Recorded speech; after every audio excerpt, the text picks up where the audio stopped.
Israel के खिलाफ सभी अरब देश एकजुट होने लगे हैं। मिस्र अरब अलायंस के लिए शिखर सम्मेलन करने जा रहा है। वहीं तुर्की के राष्ट्रपति एर्दोआन ने मलेशिया में एक बहुत बड़ा ऐलान कर दिया है। उन्होंने ऐलान किया है कि इजरायल के खिलाफ 22 देश एक साथ उतर सकते हैं। एर्दोआन ने नेतन्याहू के लिए अरब देशों का अंडरवर्ल्ड बना दिया है।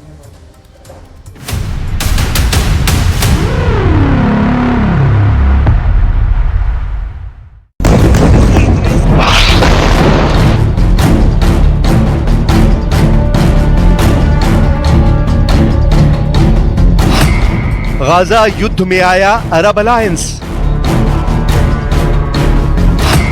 एर्दोआन के वॉर ट्रायंगल में नेतन्याहू।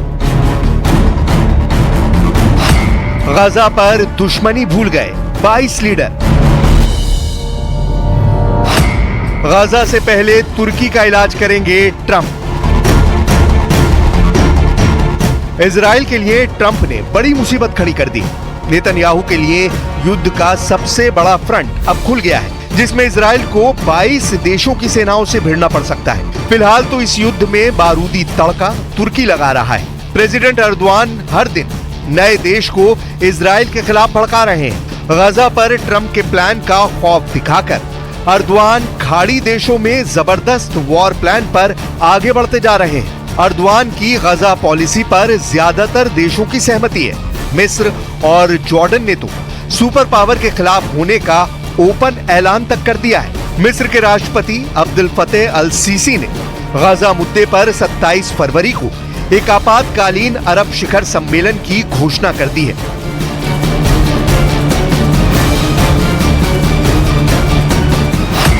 मिस्र के विदेश मंत्रालय ने कहा है कि फिलिस्तीन मुद्दे में बढ़ते घटनाक्रम को देखते हुए सभी अरब देशों के साथ बात की जाएगी। इस शिखर सम्मेलन को सफल बनाने की कोशिश मिस्र के विदेश मंत्री बद्र अब्देल लती को दी गई है, जिन्होंने अरब लीग के 22 देशों से संपर्क साधना शुरू कर दिया है। मिस्र ने खाड़ी से आगे बढ़कर ट्रंप से नाराज सभी देशों का समर्थन जुटाना शुरू किया है। जिन देशों की ट्रंप से नाराजगी है उनमें Canada, Panama, Greenland, Colombia, Brazil शामिल है।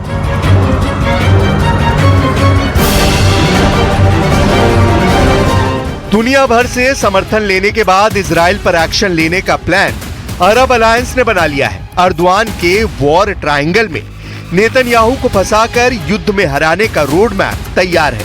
तुर्की के राष्ट्रपति एर्दोआन ने मलेशिया को भी अपनी टीम में शामिल कर लिया है। मलेशिया पहुंचे एर्दोआन का पीएम अनवर इब्राहिम ने ग्रैंड वेलकम किया है। अनवर इब्राहिम के साथ हुई बैठक में एर्दोआन सिर्फ इजराइल और गाजा युद्ध पर पूरा फोकस बनाए हुए हैं।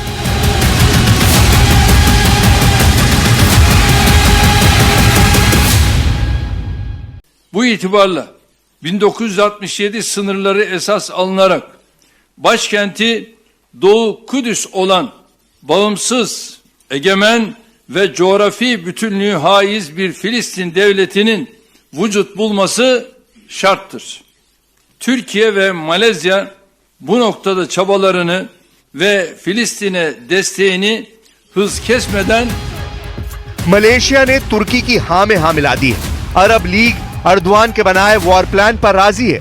एर्दोआन का युद्ध त्रिकोण कुछ ऐसा है जिसमें फंसा इजराइल पूरी तरह तबाह हो सकता है।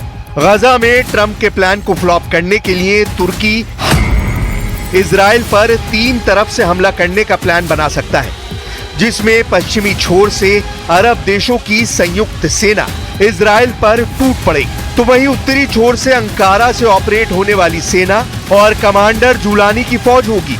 तीसरे फ्रंट पर यानी दक्षिणी छोर से इजराइल को मिस्र की लीडरशिप से चुनौती मिलेगी।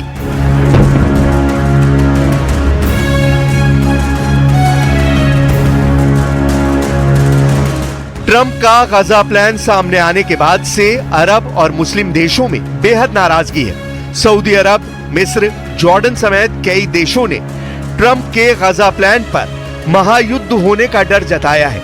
इसी का फायदा उठाकर एर्दोआन इजराइल पर हमला कर सकते हैं। हालांकि तुर्की का प्लान गाजा के साथ कई देशों को बर्बाद कर सकता है, क्योंकि इजराइल इस युद्ध में अकेला नहीं है। सुपर पावर अमेरिका इजराइल के साथ है। ट्रंप ने नेतन्याहू को इतने हथियारों की गारंटी दी है कि वो 10 युद्ध लड़ सकते हैं। बारूदी हथियारों से बात नहीं बनी तो अमेरिका परमाणु धमाकों की हद तक जाने को भी तैयार दिख रहा है।